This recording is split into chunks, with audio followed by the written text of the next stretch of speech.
Қайырлы күн достар. Бүгін сіздермен өзімнің ең сүйікті салатым, фунчоза салатының рецептісімен бөлісемін. Жасалу жолы оңай және өте керемет дәмді шығатын салат. Менімен бірге болып, видеоны соңына дейін қараңыздар. Бізге керекті заттар: тауықтың төс еті керек болады. Біз оны соломка қылып турайтын боламыз. Және де сәбіз, қияр, пияз, болгар бұрышы қажет болады. Аскөк қажет болады. Мен кинза мен укроп алдым.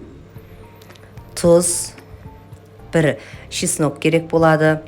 Және де мен осындай фунчоза алдым. Бұл тез дайын болатын.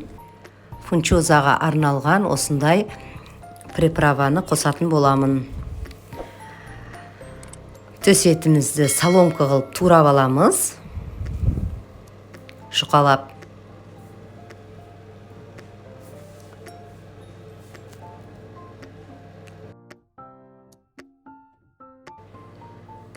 Сәбізімізді соломка қылып турайтын боламыз.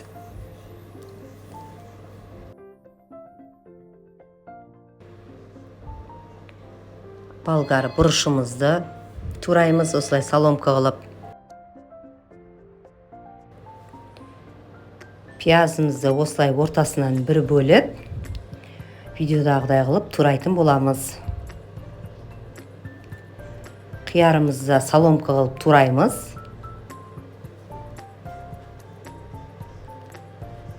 Барлық керекті заттарымызды осылай турап дайындап аламыз. Тапамызды отқа қойып, сұйық майымызды құямыз. Майымызды қыздырып, тауық етін қызып тұрған орта отта қуырып аламыз. Жұмсарып піскенше қуырамыз.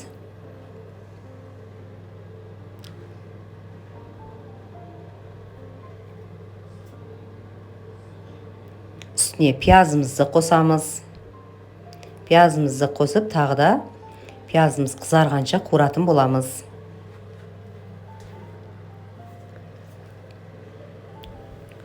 Үстіне сәбізімізді саламыз. Сәбізімізді көп қуырып пісіріп жібермейміз. Аз ғана ұстасақ болады. Үстіне соя тұздығын саламыз. Соя тұздығымен жақсылап араластырып,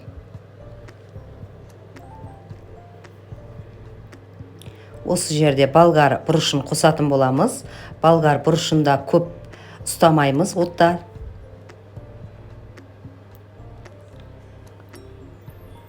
Азырақ араластырамыз да, үстіне чесногымызды салып, бір араластырып, оттың астын өшіретін боламыз. Отымызды өшіріп, осы тауық етін суытып қоямыз. Фунчозамызды осындай шұңқыр ыдысымызға салып, үстінен қайнаған су құятын боламыз. Қайнаған суымыз фунчозадан бетпе-бет болып көтеріліп тұруы қажет. Фунчозамыздың бетін жауып, 7-8 минутқа ыстық суда қалдырамыз. 7-8 минут тұрған соң фунчозамызды алып, ыстық суымызды төгіп, салқын суда бір шайып алатын боламыз.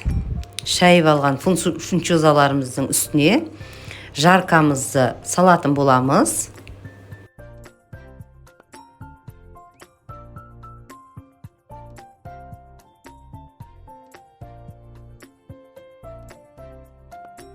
Қиярымызды саламыз үстіне.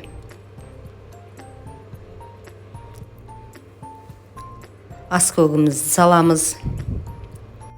Фунчозаға арналған осындай приправа соусын қосатын боламын. Азырақ шай қасықпенен бір қасықтай қоссаңыз болады. Енді осы фунчозамызды жақсылап араластырып, тоңазытқышта 1-2 сағатқа қойып қоямыз. Тұзымызды саламыз. Дәміне қарап. Өз қалауыңыз бойынша осы жерде аштық бұрыш салсаңыз да болады. Тоңазытқышта тұрған салатымыз дайын. Ыдысымызға салып, қазір дәмін көретін боламыз. Жасалу жолы оңай. және өте керемет тәмді шығады.